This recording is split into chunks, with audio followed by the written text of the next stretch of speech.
যমজ দুই বোন, কিন্তু ছোটবেলা থেকেই একে অপরের চোখের বিষ। দুজনের মধ্যেই চলে অসুস্থ প্রতিযোগিতা। একই ছেলেকে তারা প্রেমের জালে ফাঁসাতে চায়। তো বিপত্তি তখন ঘটে যখন ছেলেটি প্রেম করে এক বোনের সাথে আর বিয়ে করে আরেক বোনকে। তখনই মরিয়া হয়ে ওঠে দুই বোন।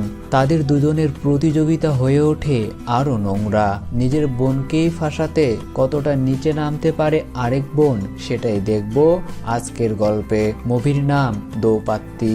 দেখা যায় আকাশে প্যারাগ্লাইডিং করতে গিয়ে হঠাৎই দুজন ব্যালেন্স হারিয়ে ফেলে আর উপর থেকে নিচে নামতে থাকে। তখন তারা দুজনেই বারবার চিৎকার করে সাহায্য চাইতে থাকে। সে সময় কোনো মতে একটা ব্রিজে এসে তারা আটকে যায়। তখনই দেখা যায় পুলিশ ও মিডিয়া সহ সব সেখানে চলে এসেছে তাদের সাহায্য করতে।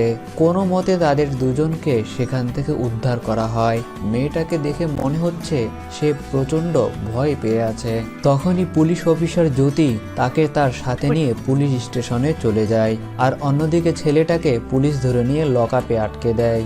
তো দেখা যায় মেয়েটা এত ঘাবড়ে ছিল, সে কান্না করতে থাকে। তখন পুলিশ অফিসার জ্যোতি তাকে একটু পানি খেয়ে নিতে বলে এবং শান্ত হতে বলে। তো এই মেয়ের নাম ছিল সৌম্যা। এরপর জ্যোতি সৌম্যাকে জিজ্ঞেস করে কি হয়েছে। সৌম্যা জানায় আমাকে মারতে চেয়েছিল। আর এই কথা শোনার সাথে সাথেই লকআপে থাকা ওই ছেলেটি অর্থাৎ ধ্রুব চিৎকার করে ওঠে আর বলতে থাকে ও মিথ্যে কথা বলছে। তখনই জ্যোতি তাকে এক ধমক দিয়ে চুপ করিয়ে দেয়। এরপরের দৃশ্য চলে যায় 3 মাস আগে, আর আমাদেরকে একটা ভাঙাচোরা পুলিশ স্টেশন দেখানো হয়। এখানে চাকরি করে জ্যোতি। তো ওই পুলিশ স্টেশনে সবাই যে যার মতো পড়েছিল। হঠাৎই দেখা যায় সেখানে বিদ্যুৎ চলে যায়, তাই জ্যোতি বাধ্য হয়ে সেটা ঠিক করতে বাইরে বের হয়। তখনই তার অ্যাসিস্ট্যান্ট তাকে জিজ্ঞেস করে, ম্যাডাম আমি তো শুনেছি আপনি আপনার ভাইকেও জেল খাটাতে ছাড়েননি। তখন জ্যোতি বলে অপরাধ করলে তো শাস্তি পেতেই হবে, শাস্তি না পেলে সে শুধরাবে কি করে। তখন তার অ্যাসিস্ট্যান্ট বলে, ম্যাডাম ফ্যামিলি তো ফ্যামিলি। তখন জ্যোতি বলে অপরাধ করলে সবাইকে শাস্তি পেতে হবে, এটাই ল। তো যাই হোক, তারা এসব নিয়েই কথা বলছিল। তখনই একজন এসে জ্যোতিকে বলে তাকে তার সিনিয়র ডেকে পাঠিয়েছে। তো জ্যোতি তাড়াতাড়ি করে তার সিনিয়রের রুমে চলে আসে। তখন তার স্যার বলতে থাকে, তোমার নাম তো ভালোই, বিদ্যা জ্যোতি, বিদ্যায় ভরপুর আর আলোয় আলোকিত। এটা বলার সাথে সাথে সেখানে আবারও কারেন্ট চলে যায় আর অন্ধকার হয়ে আসে। তখনই জ্যোতি বলতে থাকে, কি আর আলোকিত স্যার, 3 বছর ধরে প্রমোশন আটকে আছে। তখন স্যার বলে, প্রমোশন হবেই বা কি করে, তুমি এত ভালো অফিসার যে তোমাকে প্রমোশন দেওয়া তো অনেক বড় ব্যাপার। তুমি এত বেশি রুলস ফলো করো যে অন্য সবাই তোমাকে ফলো করতেই পারে না। দেখো, মেইনটেইন করা আর সত্য পথে চলার পরেও কিন্তু সিস্টেমকেই মেইনটেইন করে চলতে হয়। সব সময় নিজের ইচ্ছা মতো সব করলে তো আর হয় না। তখন জ্যোতিকে আরো কিছু জ্ঞানের বাণী শোনায়। তো এটা শোনানোর পরে সে নিজেকে অনেক বেশি প্রাউড ফিল করতে থাকে, কিন্তু তাকে তো আবার নর্মাল ডিউটির কাজ দিয়ে দেয়। এতে বেচারি খুবই আপসেট হয় আর জিজ্ঞেস করে, স্যার আমাকে কি কোনো কেস দেওয়া হবে না? স্যার বলে, না, যে কাজ দিয়েছি সেটাই করো। জ্যোতির তখন মনটা একেবারেই খারাপ হয়ে যায়, কিন্তু সে কিছুই বলতে পারে না। এরপরই সেখান থেকে বেরিয়ে এসে সে দেখতে পায় তার জুনিয়র অ্যাসিস্ট্যান্ট কারোর সাথে ফোনে কথা বলছে। কোনো স্বামী স্ত্রীর মধ্যে ঝামেলা হয়েছে, এটা নিয়ে কেউ কমপ্লেন জানিয়েছে। আর এটা জানতে পেরে জ্যোতি নিজের ইচ্ছাতেই সেখানে যেতে চায়, কিন্তু সে কনস্টেবল বলতে থাকে, ম্যাডাম এটা করবেন না, সেখানে গেলে স্বামী স্ত্রী দুজনের মধ্যে ঝামেলা মিটিয়ে ফেলবে আর আপনার খামোখা কষ্ট হবে। কি দরকার বলুন? কিন্তু জ্যোতি কারো কথাই শোনে না। সে নিজেই তদন্ত করতে বেরিয়ে পড়ে। পথে যেতে যেতে সে আমাদেরকে বলতে থাকে, জ্যোতির বাবা একজন জজ ছিল। সে সব সময় আইন কানুন নিয়েই থাকতো, আর আমি আমার জীবনে সেই পথটাকেই বেছে নিয়েছি আর হয়ে গেছি পুলিশ অফিসার। মানুষের ছোটখাটো ঝামেলা মিটিয়েই আমার দিচ্ছে। তো সে এসব বলতে বলতে একটা বাড়িতে এসে পৌঁছায়। দরজায় একজন উপস্থিত হয়। সেখানে জ্যোতি জিজ্ঞেস করে, আমাদের কাছে কমপ্লেন এসেছিল আপনাদের এখান থেকে নাকি মারপিটের আওয়াজ পাওয়া যাচ্ছে। তো তখন সেখানে আর একজন মহিলা উপস্থিত হয়। সেও চুপচাপ থাকে, তার মাথায় আঘাতের চিহ্ন রয়েছে। জ্যোতি তো ঠিকই তার মাথাটা খেয়াল করে আর তাকে জিজ্ঞেস করে মাথায় কিসের আঘাত লেগেছে। আর সৌম্যা জানায় রান্নাঘরের দরজা খুলতে গিয়ে তার হঠাৎ লেগে গেছে। কোনো সমস্যা নেই এখানে, আপনি আসতে পারেন, এই বলেই তারা দরজা আটকে দেয়। কিন্তু জ্যোতির একটু সন্দেহ হয়, কিন্তু এদের উপর সে তো কিছুই বলতে পারে না। এরপরে আমাদের পরের দিনের সকালের দৃশ্য দেখানো হয়। দেখা যায় কনস্টেবল জ্যোতির বাড়িতে আসে আর জিজ্ঞেস করে, কি হলো ম্যাডাম, কালকে যে গিয়েছিলেন কোনো সমাধান করতে পারলেন? কিছুই হয়নি তাই না? আমি তো জানতাম এই স্বামী স্ত্রীর ব্যাপারে গেলেই ঝামেলা, বেকার দোষ কেউ স্বীকার করে না আর আমাদের খামাখা ঝামেলা পোহাতে হয়। জ্যোতি তার কথায় কোনো পাত্তাই দেয় না আর তাকেও ভেতরে ঢুকতে বারণ করে দেয়। সেও সেখান থেকে জ্যোতির বিভিন্ন অ্যাওয়ার্ড দেখতে থাকে। সেখানে দেখতে পায় জ্যোতি তো লয়ের উপরেও ডিগ্রি নিয়ে রেখেছে। এখানে আমরা জানতে পারি যে সে সিঙ্গেল, তার মা মারা যাওয়ার পর তার বিয়ে ভেঙে যায়, তখন থেকেই সে একাই থাকছে। তো তারা কথা বলতে বলতে তখনই তাদের কাছে খবর আসে একটা ঝামেলা হয়ে গেছে, দ্রুত আসতে হবে। তাই তারাও সেখানে যাওয়ার উদ্দেশ্যে রওনা হয়। আর সেখানে গিয়ে দেখতে পায় প্যারাগ্লাইডিং এর একটা স্পট আছে। সেখানে একটা মেয়ে একটা ছেলের সাথে ঝগড়া করছিল। তো দেখা যায় সেই সময়ে সেখানকার মালিক অর্থাৎ ধ্রুব চলে আসে। বাইক নিয়ে সে এতটাই হ্যান্ডসাম ছিল যে তাকে দেখে ওই মেয়েটাও গলে যায়। তাই জ্যোতিদের আর কষ্ট করে কোনো ঝামেলা মেটাতে হয় না। কিন্তু তখন কনস্টেবল তাকে এই ধ্রুব সম্পর্কে জানাতে থাকে যে এই ছেলের বাবা অনেক বড় লোক, তাদের অনেক সম্পত্তি আছে, আর গতকাল যে কমপ্লেইন এসেছিল এটা তাদের বাড়ি থেকেই। আর তার স্ত্রী আছে পাশেই একটা স্কুলে নাচ শেখায়। তো যাই হোক, কনস্টেবলের কাছ থেকে জ্যোতি এইসব শুনে এবার পৌঁছে যায় সেই নাচের স্কুলে। সেখানে সৌম্যা বাচ্চাদেরকে নাচ শেখাচ্ছিল। সে লুকিয়ে লুকিয়ে তাকে ফলো করতে থাকে আর চলে আসে একটা দোকানে। এসে সে যখন সৌম্যাকে খুঁজতে থাকে তখনই তার পেছন থেকে আরেকজন মেয়ে চলে আসে সৌম্যার মতো, কিন্তু তার আচার আচরণ সৌম্যার থেকে একেবারেই আলাদা। তো তাকে বলতে থাকে, আপনার কি দরকার? জ্যোতি বলে, না, আগরবাতি নিতে এসেছি। তখন শৈলী বলে, আমাদের কাছে তো অনেকগুলো ফ্লেভার আছে, আমি নিয়ে আসছি বলে চলে যাওয়ার সাথে সাথে পেছন থেকে সৌম্যা তাকে বলতে থাকে, কি ব্যাপার, কালকে না আপনি আমাদের বাড়িতে আসলেন আর এখন এখানেও চলে এসেছেন? এসব কিছু দেখে তো জ্যোতি একটু অবাকই হয়, তার সাথে হচ্ছেটা কি?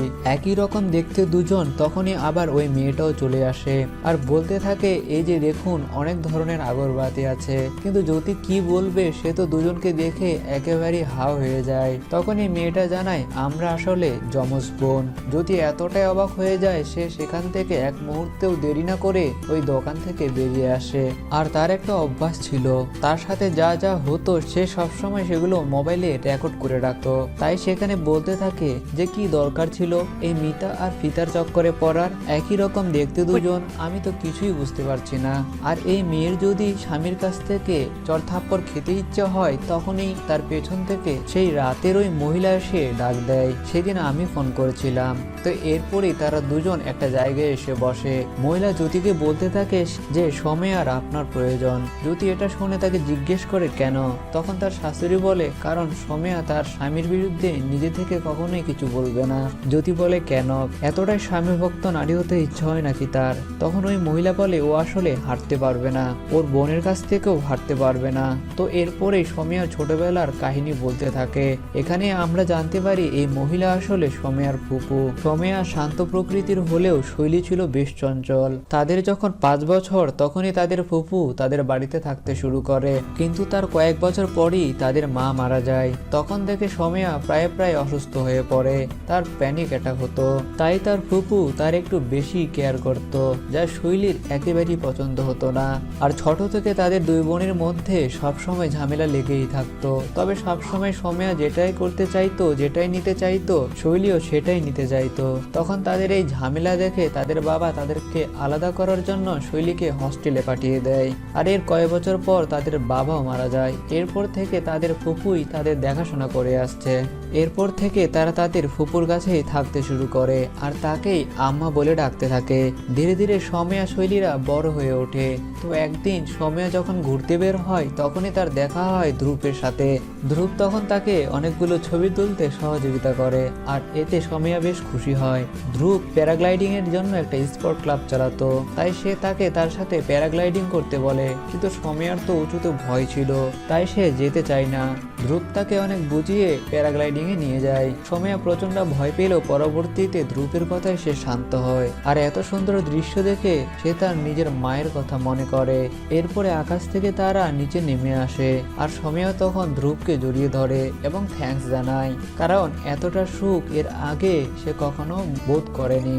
তাকে দেখে বোঝাই যায় যে সে এখন ধ্রুবকে পছন্দ করতে শুরু করেছে। তো এরপর থেকেই তারা দুজনে একসাথে অনেক সময় কাটাতে থাকে। তো এর মধ্যে একদিন সোমিয়া বেশ খুশিই ছিল, কিন্তু তখনই এন্ট্রি হয় তার ছোটবেলার শত্রু নিজেরই বোন শৈলী। আগেই তো বলেছি যে সোমিয়ার থেকে পুরোপুরি বিপরীত তার ছোট বোন। তবে যেখানে সোমিয়া লাজুক স্বভাবের একটু নরম সরম, সেখানে শৈলী ছিল একদমই বোল্ড স্বভাবের। এতদিন পর হোস্টেল থেকে ফিরেছে আর এখানে এসেই সে ধ্রুবের সাথে ফ্লার্ট করতে শুরু করে দেয়। আর ধ্রুবেরও তাকে দেখে অনেক ভালো লাগে, এটা খুব ভালো করে বুঝতে পারে সোমিয়া। ছোটবেলায় থেকেই তো সোমিয়ার সব জিনিসের প্রতি নজর ছিল, আর এখন এসে সে ধ্রুবের দিকেই নজর দিয়ে বসেছে। সোমিয়া ধ্রুবকে পছন্দ করতে শুরু করেছিল, আর এবার শৈলী হয়তো প্ল্যান করে এসেছে সোমিয়ার থেকে সবকিছু কেড়ে নেবে। যখন সোমিয়া কিছু কাপড় চোপড় গোছাচ্ছিল, তখনই শৈলী এসে জিজ্ঞেস করে, কি ব্যাপার, ওই ধ্রুবের সাথে কি তোমার কোনো সম্পর্ক আছে নাকি? চাইলে করতেই পারিস, অনেক হ্যান্ডসাম। কিন্তু সোমিয়া তাকে কিছুই বলে না, বোঝাই যায় সে শৈলীর সাথে খুবই ভীত হয়ে আছে। তো এরপরে দেখা যায় ধ্রুব শৈলীর সাথে অনেক বেশি সময় কাটাতে থাকে। ধীরে ধীরে শৈলীকে পছন্দ করতে শুরু করে। আসলে সোমিয়া তো ফ্রেন্ড হিসেবে ছিল। সোমিয়া তাকে তার ভালোবাসার কথা বলার আগেই তাদের মাঝখানে শৈলী চলে এসেছে। আর শৈলীর তো বোল্ড আচরণ দেখে স্বাভাবিকভাবেই ধ্রুব তার প্রেমে পড়ে যায়। এরপর থেকেই তারা দুজন অনেক সময় কাটাতে থাকে। আর এইসব কিছুতেই সোমিয়া অনেক কষ্ট পায়, কিন্তু তাদেরকে কিছু বলতেই পারে না। যাই হোক, এর মধ্যে একদিন তারা তিনজন মিলে ডিনারে যায়। সেদিনই ধ্রুব এসে সোমিয়াকে বলে, শৈলী একদমই আমার টাইপের, তাই না? ওর সাথে আমার বেশ মানাবে। তখন শুধু সোমিয়া হাসে আর কিছুই বলে না। এরপরে একদিন ভোরবেলা এসে দেখতে পায় যে ধ্রুব শৈলীর সাথে সময় কাটিয়ে বাইরে বেরিয়ে যাচ্ছে। এটা দেখে সে খুব কষ্ট পায়, তাও সে চুপ করেই থাকে, কারণ সে তো ধ্রুবকে নিজের ভালোবাসার কথা বলার আগেই শৈলী তাকে কেড়ে নিয়েছে। এর মধ্যে একদিন ধ্রুবের বাড়িতে ডিনারের আয়োজন হয়। সে সময় ধ্রুবের বাড়িতে তাদেরকেও ইনভাইট করে। তো দেখা যায় ওই রাতের পার্টিতে একটা বিজনেস ডিল করার কথা ছিল। তো ধ্রুব তার ক্লায়েন্টের সাথে কথা বলবে, তখনই শৈলী ড্রাঙ্ক হয়ে এমন কাণ্ড শুরু করে যে সে তার ক্লায়েন্টের সাথে কথা বলতেই পারে না। তাই ওই ক্লায়েন্ট তাকে পরের দিন কথা বলবে বলে সেখান থেকে চলে যায়। আর আজকে সেদিনের সব কর্মকাণ্ড দেখে ধ্রুবের একেবারেই ভালো লাগে না। আর তখনই দেখা যায় ধ্রুব বাড়ি ফিরে আসে। আর তখনই তার বাবা তাকে ফোন করে জানায়, আমাদের ডিলটা ক্যান্সেল হয়ে গেছে। তুমি বাড়িতে তাকে ডেকে নিয়ে মেয়েদের সাথে ফুর্তি করছিলে। তোমার মা ঠিকই বলে, তোমাকে আসলে বিয়ে দিয়ে দেওয়া উচিত। এসব ডিল টিল তোমাকে দিয়ে হবে না। বাবার কাছ থেকে এইসব শুনে তো ধ্রুব অনেক বেশি রেগে যায়। এরপর তার বাবা বলতে থাকে, তুমি যদি সত্যি বিজনেসে মনোযোগ দিতে চাও, তাহলে এসব উল্টাপাল্টা মেয়েদের সাথে সময় কাটানো বাদ দাও, আর একজন সংসারী মেয়ে দেখে বিয়ে করে নাও। এ কথা শুনে ধ্রুব কিছু একটা সিদ্ধান্ত নেয়। আর সে পরদিন সোমিয়ার সাথে দেখা করে আর তাকে প্যারাগ্লাইডিং এ নিয়ে যায়। সেখানে তাকে বিয়ের জন্য প্রস্তাব করে বসে। এই কথা শুনে তো সোমিয়া অবাক হয়ে যায়। আর সে তাকে জিজ্ঞেস করে, আমি তো তোমার টাইপের না, তুমি তো শৈলীর সাথে মিশতে। তাহলে? তখন ধ্রুব বলে, আমি এত টাইপ বুঝি না, আমি লাইফে একটু বেশি অ্যাডভেঞ্চার করতে গিয়েছিলাম। আর এইসব দেখেই তাই আমি এখন সংসারী হতে চাই। সবকিছু ভুলে আমি তোমার সাথে থাকতে চাই। তোমার সাথে থাকলে আমি আমার অনেকটা নিজের ঘরের মতো ফিল পাই এবং শান্তি পাই। একথা শুনেই তো সোমিয়া অনেক খুশি হয়ে যায়। যে ছেলের সাথে এতদিন নিজের বোনের সাথে মিশেছে, সে এখন তাকেই বিয়ে করতে যাচ্ছে এবং সে এতে রাজিও হয়ে গেল। এই কথা শুনে তো সোমিয়া খুবই খুশি হয়। সোমিয়া আসলেই বোকা, যে ছেলে এতদিন নিজের বোনের সাথে মিশেছে, সে এখন তাকে বিয়ে করতে যাচ্ছে আর সেও এতে রাজি হয়ে গেল। তো এসব শুনে বর্তমান পুলিশ অফিসার যদি বলে, কি একটা অবস্থা। যাই হোক, এরপরে শৈলীর কি হলো? তখন আবারও দেখা যায় ধ্রুব যখন শৈলীকে একথা জানায়, তখন শৈলী তো তার সাথে আর কোনো কথাই বলে না। সেখান থেকে রাগ দেখিয়ে সে চলে যায়। পরে একটা বারে তাদের দেখা হয়। তখন শৈলী তাকে বলে, তোমাকে তোমার সিম্পল হোমলি ওয়াইফের জন্য কংগ্রাচুলেশন। একথা শুনে ধ্রুব তার কাছে আসে। তখন শৈলী বলে, আমি আমার বোনের থেকে তোমাকে হারাতে চাইনি। এটা শুনে ধ্রুব তাকে বলে যে সম্পর্ক নিয়ে খেলতে গেলে হারাটা তো শিখতেই হবে। এটা বলেই সে চলে আসে। সোমিয়া ধ্রুবকে বিয়ে করতে যাচ্ছে বলে খুব খুশি ছিল। সে তার নিজের ভালোবাসার মানুষকে পেয়ে যাচ্ছে নিজের করে। আর অন্যদিকে শৈলী মদ খেয়ে মাতলামি করতে থাকে, কিন্তু শৈলী তো এত সহজে হারার মেয়ে নয়। তাই দেখা যায় রিসেপশনের পার্টিতে শৈলী চলে আসে একদমই সময়ের মতো, সেম ড্রেস সেম মেকআপে। আর এটা দেখে সবাই বলাবলি করতে থাকে এটা কেমন কথা, হায়রে স্পেশাল দিনে তার বোন কেন এভাবে সেজে আসবে। আর সমীয়া এবং ধ্রুব তাকে দেখে বেশ অবাকই হয়। এরপরই সে ধ্রুবকে জড়িয়ে ধরে ফ্যামিলি ফটো তোলে। কেউ সেখানে কিছু বলতেও পারছিল না। পার্টি শেষে ধ্রুবের বন্ধুরা ধ্রুবকে সমীয়ার কাছে একা পাঠিয়ে দেয়, কিন্তু এরপরই তারা দেখতে পায় সমীয়া তো বাইরে দাঁড়িয়ে আছে, তার মানে ভেতরে শৈলী আছে। এটা সবাই বুঝতে পেরেছে। এরপরই সবাই ধ্রুবকে ডাকতে থাকে। তখনই শৈলী কাপড় ঠিক করতে করতে দরজা খুলে তাদেরকে বলে, কি হয়েছে, এত অবাক হওয়ার তো কিছুই নেই, আমাদের মধ্যে কিছুই হয়নি।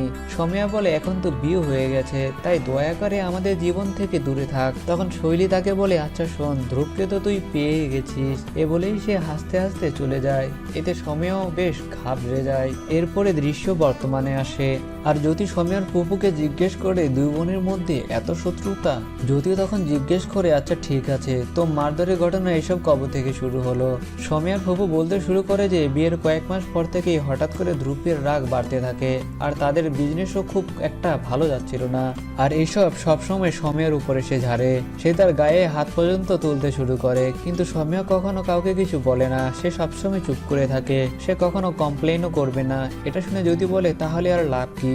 কমপ্লেন না করলে কোনো কিছুই করা সম্ভব না, হয় কমপ্লেন করতে হবে, না হলে প্রমাণ দেখাতে হবে। এই কথা শুনে ফুপু বলে, প্রমাণ তো আপনি জোগাড় করবেন ম্যাডাম। এটা শুনে জ্যোতি বলে, আমি কিভাবে আপনাদের ঘরের মধ্যে গিয়ে ছবি তুলবো আর ভিডিও করব?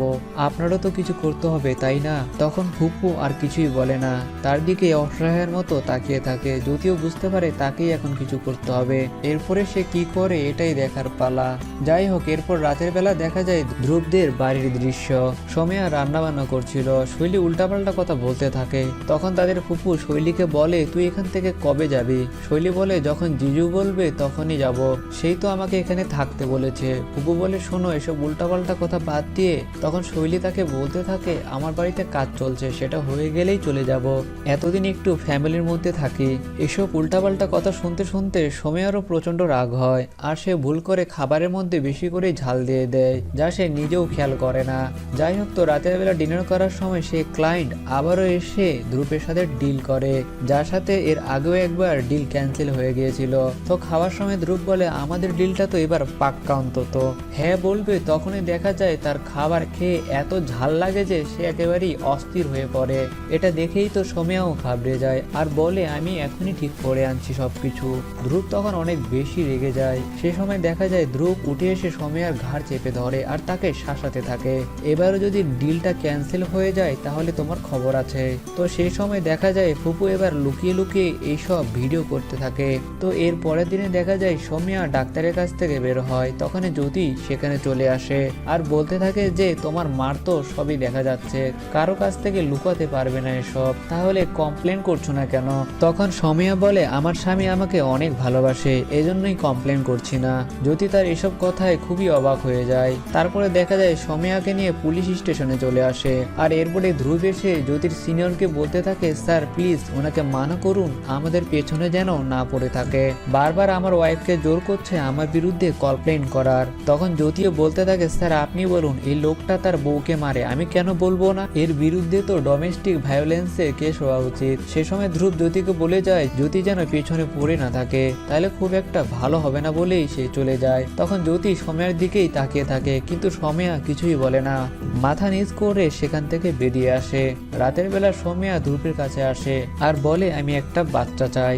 একথা শুনে ধ্রুব তাকে ধাক্কা মেরে সেখান থেকে চলে যায়। সময়াও অনেক কষ্ট পায়, কিন্তু কিছুই বলতে পারে না। সেদিন সকালে দেখা যায় সময়াদের ফুফু বলতে থাকে, ধ্রুব সময়াকে অনেক অত্যাচার করে, কিন্তু আমি কিছুই বলতে পারি না। এই কথা শুনে শৈলী বলে, আমি আগেই জানতাম ধ্রুবকে সামলাতে পারবে না, সহ্য করার কি আছে, ছেড়ে দিলেই তো হয়, এসব নাটক ফুফু বাদ দাও তো। তখনই দেখা যায় ধ্রুব অনেক তাল বাহানা করে আর সময়া এতে গলে যায়। তখনই শৈলী বলে, দেখলে তো তোমার সময়া এখন আবার গলে গেল।